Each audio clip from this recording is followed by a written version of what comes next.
ഭരണഘടനയും രാജ്യവും ആരുടേതാണെന്ന ചോദ്യം ഏറെ പ്രസക്തമുള്ള ഒരു കാലത്താണ് നമ്മൾ ജീവിക്കുന്നത്. രാജ്യവും ഭരണഘടനയുമെല്ലാം ആത്യന്തികമായി ജനങ്ങളുടേതാണ് എന്ന് ഭരണഘടനയുടെ നിർമ്മാതാക്കൾ തന്നെ നമ്മോട് പറഞ്ഞു വച്ചിട്ടുണ്ട്. ഇന്ത്യൻ ഭരണഘടന കേവലമായൊരു നിയമസംഹിതയല്ല, അത് ഈ രാജ്യത്തിൻ്റെ ഒരു രാഷ്ട്രീയ രേഖയായി മാറുന്നുണ്ട്. ഒരു രാഷ്ട്രത്തിൻ്റെ മാനിഫെസ്റ്റോ ആണ് ആ രാജ്യത്തിൻ്റെ ഭരണഘടന എന്ന് നമുക്ക് നിസ്സംശയം പറയാം. ഇന്ത്യൻ ഭരണഘടനയെക്കുറിച്ച് പറയുമ്പോൾ അത് കുറച്ച് പേരുടെ ആഗ്രഹങ്ങളല്ല, കുറേ പേരുടെ ആശയങ്ങളാണ് ഭരണഘടനയ്ക്ക് ഊർജ്ജമായി മാറിയത് എന്ന് ഭരണഘടനാ ശില്പികൾ തന്നെ പറഞ്ഞു വച്ചിട്ടുണ്ട്.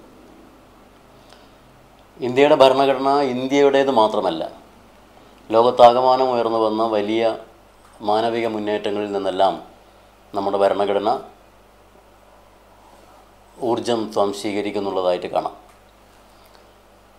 ലോകത്തിൻ്റെ വിവിധ കോണുകളിൽ നടന്നിട്ടുള്ള മനുഷ്യാവകാശ പോരാട്ടങ്ങളുടെ അല്ലെങ്കിൽ മനുഷ്യ വിമോചനത്തിൻ്റെ പോരാട്ടങ്ങളുടെയൊക്കെ ഫലമായി ഉണ്ടായ മാറ്റങ്ങളിൽ നിന്നെല്ലാം ഇന്ത്യൻ ഭരണഘടന ആശയങ്ങളും ഊർജവും സ്വാംശീകരിക്കുന്നുണ്ട്. അതിലേറ്റവും പ്രധാനം അമേരിക്കൻ ഭരണഘടനയാണ്.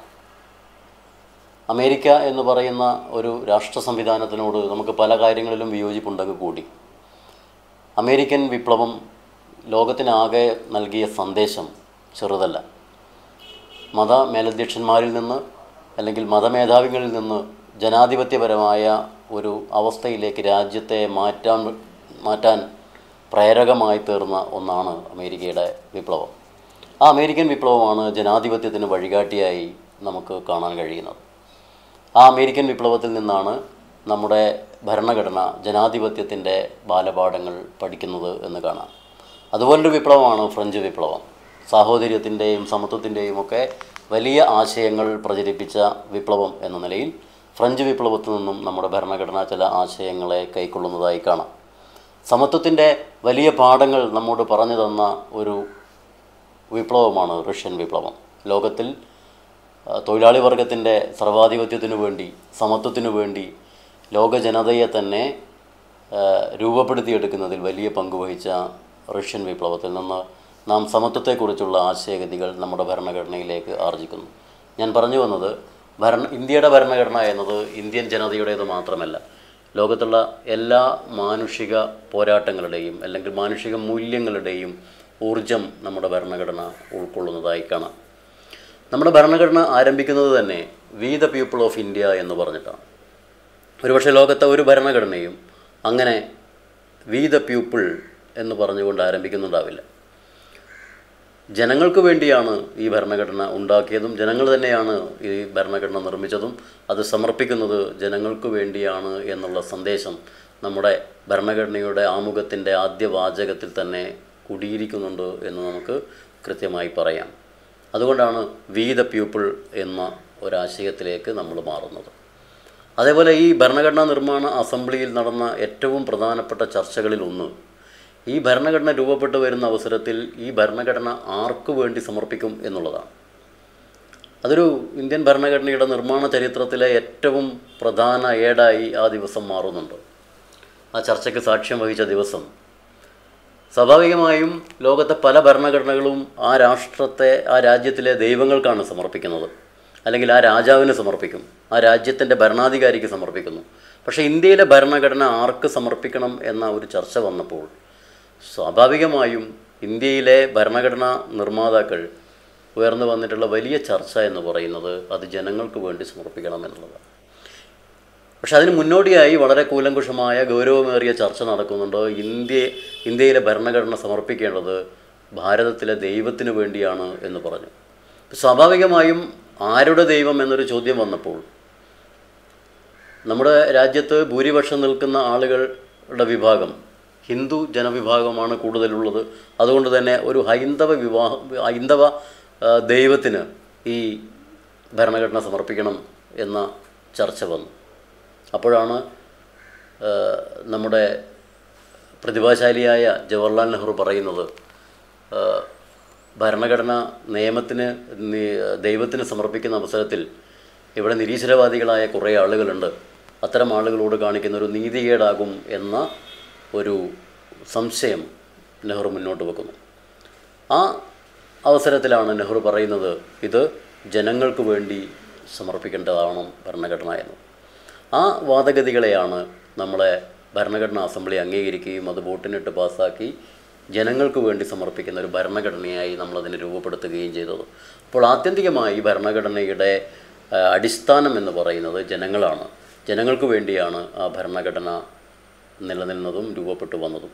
അതിന് ഒട്ടനവധി സവിശേഷതകളിലൊന്ന് അതിൻ്റെ ബഹുസ്വരത തന്നെയാണ്. ബഹുസ്വരമായ ഒരുപാട് ചിന്താധാരകളെ അത് സ്വാംശീകരിക്കുന്നു. നമ്മുടെ രാജ്യത്ത് ഭരണഘടനാ അസംബ്ലി രൂപം കൊള്ളുന്ന അവസരത്തിൽ തന്നെ ഇന്ത്യയിൽ വിവിധ വാദഗതികൾ തമ്മിലുള്ള സംഘർഷവും വിവിധ വംശങ്ങൾ തമ്മിലുള്ള സംഘർഷവും നടക്കുന്ന ഒരു പശ്ചാത്തലത്തിലും കൂടിയായിരുന്നു നമ്മുടെ ഭരണഘടന രൂപപ്പെട്ടു വരുന്നത്. ആ അവസരത്തിൽ ഈ ഭരണഘടനാ നിർമ്മാണ അസംബ്ലിയുടെ ആദ്യ യോഗത്തിൽ അതിൻ്റെ സ്പീക്കർ സ്ഥാനത്തേക്ക് എസ് രാധാകൃഷ്ണനെ ക്ഷണിക്കുന്ന അവസരത്തിൽ അദ്ദേഹം അതിന് മറുപടി പ്രസംഗത്തിൽ അദ്ദേഹത്തിൻ്റെ ആദ്യ വാചകം തന്നെ ഇന്ത്യ ഈസ് എ സിംഫണി എന്നാണ്. ഒരു സ്വരമാധുരി പോലെ ചേർത്ത് വെച്ച ബഹുസ്വരങ്ങളായ ആശയഗതികളും ചിന്താരീതികളും മതങ്ങളും വ്യത്യസ്തമായ ഭാഷകളും ശൈലികളും എല്ലാം ഒരുമിച്ച് രൂപപ്പെടുത്തിയെടുത്ത ഒരു സിംഫണിയായി ഇന്ത്യയെ കാണേണ്ടതുണ്ട് എന്ന ഏറ്റവും ഉദാത്തമായ ഒരു നിർദ്ദേശമാണ് നമ്മുടെ ഭരണഘടനാ അസംബ്ലി ഈ രൂപീകരണത്തിലൂടെ മുന്നോട്ട് വെച്ചത് എന്ന് നമുക്ക് കാണാൻ കഴിയും. വിവിധങ്ങളായ വിഷയങ്ങളെ നമ്മുടെ ഭരണഘടന ചർച്ച ചെയ്യുന്നതായിട്ട് കാണാം. അതിൽ ആ ഈ ഇന്ത്യയുടെ രൂപീകരണത്തിന് ശേഷം അല്ലെങ്കിൽ ഭരണഘടന നിലവിൽ വന്നതിന് ശേഷവും ആ വിഷയങ്ങളെല്ലാം ഇന്ത്യയുടെ രാഷ്ട്രീയ ലോകത്തിനകത്ത് പല ഘട്ടങ്ങളിലായി ചർച്ചയ്ക്ക് വിധേയമായതായിട്ട് നമുക്ക് കാണാം. അതിലേറ്റവും പ്രധാനപ്പെട്ടതാണ് നമ്മുടെ രാജ്യത്തിൻ്റെ പേര് സംബന്ധിച്ചുള്ള ഒരു കാര്യം. ഇന്ത്യ എന്ന പേര് എങ്ങനെയാണ് നമ്മുടെ ഭരണഘടനയിൽ നമുക്ക് സ്വീകരിക്കാൻ കഴിഞ്ഞത്?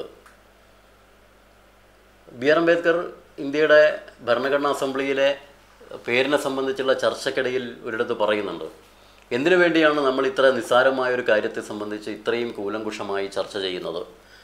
അംബേദ്കറിനെ സംബന്ധിച്ചിടത്തോളം ഒരു രാജ്യത്തിൻ്റെ പേര് എന്നത് വലിയ പ്രാധാന്യമുള്ള ഒന്നായിരുന്നില്ല. പക്ഷേ ഇന്ത്യയുടെ കോണ്ടെക്സ്റ്റിൽ നാം ഇപ്പോഴത് ആലോചിക്കുമ്പോഴാണ് ഇന്ത്യ എന്ന് പറയുന്ന പേര് യാദൃശ്ചികമായി ഉണ്ടായതല്ല.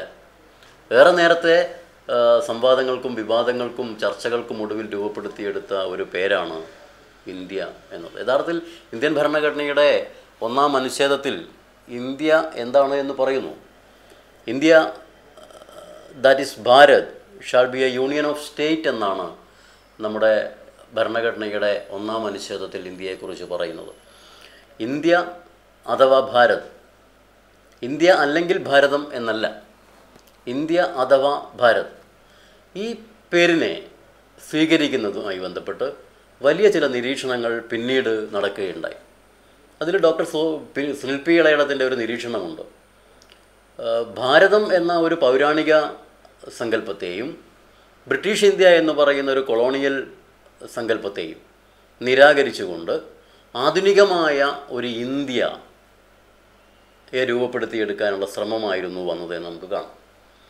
ആ അർത്ഥത്തിലാണ് ഇന്ത്യ എന്ന് പറയുന്നത് ഒരു രാഷ്ട്രത്തിൻ്റെ നാമം എന്നതിനപ്പുറത്ത് ഇന്ത്യ എന്നത് ഒരാശയമായി രൂപപ്പെട്ടു വരുന്നതായിട്ട് നമുക്ക് കാണാൻ കഴിയും.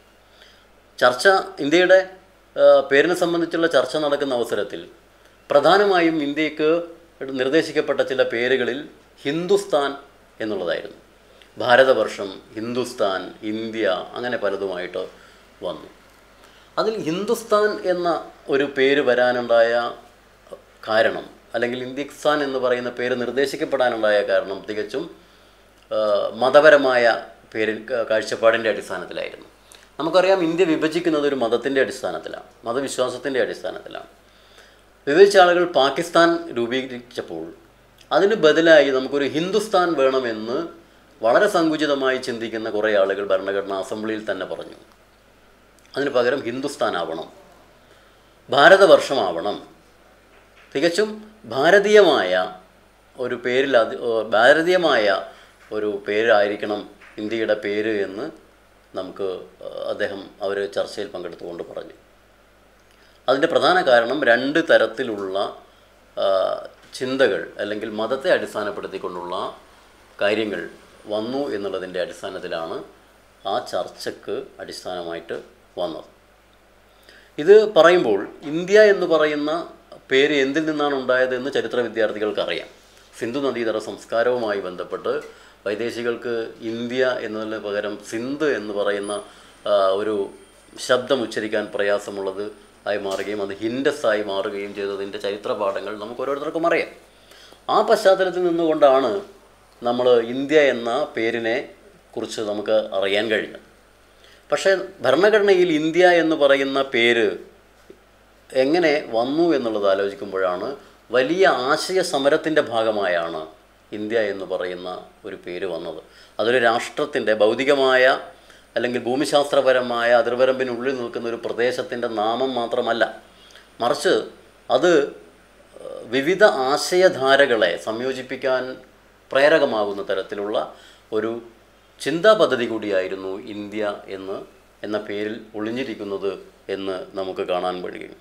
ഇതിലേറ്റവും കൗതുകമായി തോന്നിയത് അല്ലെങ്കിൽ കുറച്ചും കൂടി അർത്ഥവത്തായി തോന്നിയത് ഇൻകുലാബ് സിന്ദാബാദ് എന്ന് പറയുന്ന മുദ്രാവാക്യത്തിൻ്റെ രചയിതാവായ ഹസ്രത്ത് മൊഹാനി അദ്ദേഹം ഭരണഘടനാ അസംബ്ലിയിൽ ഒരു നിർദ്ദേശം മുന്നോട്ട് വെക്കുകയുണ്ടായി. വളരെ വ്യത്യസ്തമായൊരു നിർദ്ദേശമായിരുന്നു. യഥാർത്ഥത്തിൽ ഇന്ത്യയുടെ പേര് വരേണ്ടിയിരുന്നത് USSI എന്നായിരുന്നു. ഹസ്രത്ത് മൊഹാനി അങ്ങനെ ഒരു പേരാണ്, അതിൻ്റെ പൂർണ്ണരൂപം എന്ന് പറയുന്നത് union of sovereign state of India, നമ്മൾ USSR എന്നൊക്കെ പറയുന്നത് പോലെ USSI എന്ന്. അത് വളരെ അർത്ഥവത്തായ ഒരു പേരായിരുന്നു അദ്ദേഹം നിർദ്ദേശിച്ചത്. പക്ഷേ വീണ്ടും വലിയ തർക്കങ്ങൾ ഉണ്ടാവുകയും ഹിന്ദുസ്ഥാൻ എന്ന് പറയുന്ന ഒരു രാഷ്ട്ര നിർമ്മിതിക്ക് വേണ്ടിയാണ് നാം ശ്രമിക്കേണ്ടത്, അതുകൊണ്ട് ഹിന്ദുസ്ഥാൻ ആവണം നമ്മുടെ രാജ്യത്തിൻ്റെ പേര് എന്ന ചർച്ചയെ നമ്മുടെ ഭരണഘടനാ അസംബ്ലിയിലെ പുരോഗമനവാദികളായ ആളുകളെല്ലാം അല്ലെങ്കിൽ മതനിരപേക്ഷതയ്ക്ക് പ്രാധാന്യം കൊടുക്കുന്ന ആളുകളെല്ലാം ഉയർന്ന് സംസാരിക്കുകയും അതിൻ്റെ അടിസ്ഥാനത്തിൽ ആ പേരുകൾ വോട്ടിനിടുകയുമാണ് ചെയ്യുന്നത്. 38-നെതിരെ 51 വോട്ടുകൾ നേടി നമ്മുടെ രാജ്യത്തിന് ഇന്ത്യ അഥവാ ഭാരത് എന്ന പേര് നമ്മൾ കൊണ്ടുവരികയായിരുന്നു. ഇതൊരു കേവലമായ ഒരു രാഷ്ട്രത്തിൻ്റെ നാമകരണമല്ല, മറിച്ച് ഈ രാജ്യത്തിൻ്റെ സ്വഭാവം എന്തായിരിക്കണം, ഒരു പേരിൽ പോലും നമ്മുടെ രാജ്യത്തിൻ്റെ സവിശേഷത തെളിഞ്ഞു കാണണം എന്നുള്ളതിൻ്റെ ഉദ്ദേശത്തോടു കൂടിയാണ് നമുക്ക് ഈ പേര് സ്വീകരിക്കാനിടയായത്. അതിൽ നമ്മുടെ പ്രതിഭാശാലികളായ പ്രബുദ്ധരായ ഭരണഘടനാ ശില്പികളോട് നമുക്ക് കടപ്പാടുണ്ടാകണം. ആ സാഹചര്യത്തിലാണ് നമ്മുടെ രാഷ്ട്രത്തിൻ്റെ പേരിനെ സംബന്ധിച്ച് വീണ്ടും വിവാദമുണ്ടാകുന്നത്. ഇത് യാദൃശ്ചികമായി ഉണ്ടാകുന്നതല്ല. നമുക്ക് വളരെ ലളിതയുക്തിയോടുകൂടി നമ്മൾ ചിന്തിച്ചേക്കാം, എന്തുകൊണ്ടാണ് ഈ രാജ്യത്തിന് വിദേശികളിൽ നിന്നും കിട്ടിയ ഒരു പദം സ്വീകരിക്കുകയും നമ്മുടേതായ തദ്ദേശീയമായ ഭാരത് എന്ന് പറയുന്ന ഒരു പേരിലേക്ക് മാത്രം നമുക്ക് ചുരുങ്ങാൻ കഴിയാത്തത് എന്താണ്? അല്ലെങ്കിൽ ഭാരതം എന്ന് പറയുന്ന പേര് നമ്മുടെ രാജ്യത്തിന് വന്നാൽ എന്താണ് കുഴപ്പം, അങ്ങനെ അല്ലേ വരേണ്ടത് എന്ന ഒരു ചോദ്യം നമ്മളിലൊക്കെ ഉണ്ടാകുന്നു. പക്ഷേ ആ ചോദ്യത്തെ നമുക്ക് മറികടക്കാൻ കഴിയുക ഭരണഘടനാ അസംബ്ലിയുമായി ബന്ധപ്പെട്ട ചർച്ചകൾ കേൾക്കുമ്പോഴാണ്. ആ ചർച്ചകൾ വായിക്കുമ്പോഴാണ് നമ്മുടെ ഭരണഘടനാ ശില്പികൾ എത്രമാത്രം ദീർഘവീക്ഷണത്തോടെയാണ്, എത്രമാത്രം കരുതലോടും കൂടിയാണ് ഈ ഭരണഘടന ഉണ്ടാക്കിയത്, അല്ലെങ്കിൽ ഭരണഘടനയിലെ ഓരോ വാചകവും ഓരോ വാക്കുകളും രൂപപ്പെടുത്തിയെടുത്തത് എന്ന് നമുക്ക് കാണാൻ കഴിയും. മതത്തിൻ്റെ പേരിൽ ഒരു രാഷ്ട്രത്തിൻ്റെ ശരീരവും രാഷ്ട്രത്തിൻ്റെ മനസ്സുമെല്ലാം മതത്തിനടിസ്ഥാനപ്പെടുത്തി പാകപ്പെടുത്തിയെടുക്കാൻ ശ്രമിക്കുന്നവരുടെ ഒരു ഉപാധിയായിട്ടാണ് ഈ പേരുമാറ്റലുമായി ബന്ധപ്പെട്ട ചർച്ചകൾ നമുക്ക് കാണാൻ വേണ്ടി കഴിയുന്നത്. ഈ രാജ്യത്തിൻ്റെ പേര് പ്രാദേശികമായ അല്ലെങ്കിൽ നമ്മുടെ ഈ ഇന്ത്യയുമായി ബന്ധപ്പെട്ട ഈ രാഷ്ട്രത്തിൽ നിന്ന് തന്നെയുള്ള ഭാഷയിൽ നിന്ന് രൂപപ്പെട്ട ഭാരതം ആക്കി മാറ്റണം എന്ന് പറയുന്നതിൻ്റെ പിറകിൽ അത്ര ലളിതയുക്തിയല്ല, അതിൻ്റെ പിറകിൽ പ്രവർത്തിക്കുന്നത് കൃത്യമായ മതരാഷ്ട്രീയമാണ് എന്ന് തിരിച്ചറിയാൻ നമുക്ക് കഴിയണം. അതിനുള്ള മറുപടിയായി അന്ന് തന്നെ നമ്മുടെ ഭരണഘടനാ ശില്പികൾ പറഞ്ഞു വെച്ചിട്ടുണ്ട്. ഇതിൽ ഞാൻ നേരത്തെ സൂചിപ്പിച്ച ഡോക്ടർ സുനിൽ പി ഇളയിടത്തിൻ്റെ നിരീക്ഷണം ഏറെ അഭിനന്ദനാർഹമാണ്. കാരണം അദ്ദേഹം പറയുന്ന ഒരു കാര്യം, ഭാരതം എന്ന് പറയുന്ന ഒരു പൗരാണിക സങ്കല്പവും ബ്രിട്ടീഷ് ഇന്ത്യ എന്ന് പറയുന്ന ഒരു കൊളോണിയൽ സങ്കല്പത്തിനും ബദലായിക്കൊണ്ട് അല്ലെങ്കിൽ അതിന് വിരുദ്ധമായിക്കൊണ്ട് ഒരു പുതിയ സംജ്ഞയെ നമ്മുടെ ഭരണഘടനാ അസംബ്ലി തേടുകയായിരുന്നു.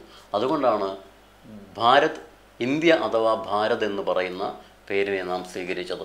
ഇന്ത്യ എന്ന് പറയുന്നത് കേവലമായ സ്ഥലനാമമല്ല, മറിച്ച് അതൊരാശയമാണ് എന്ന് ഭരണഘടനാ അസംബ്ലി വായിക്കുമ്പോൾ നമുക്ക് കൃത്യമായി തിരിച്ചറിയാൻ കഴിയുന്നു.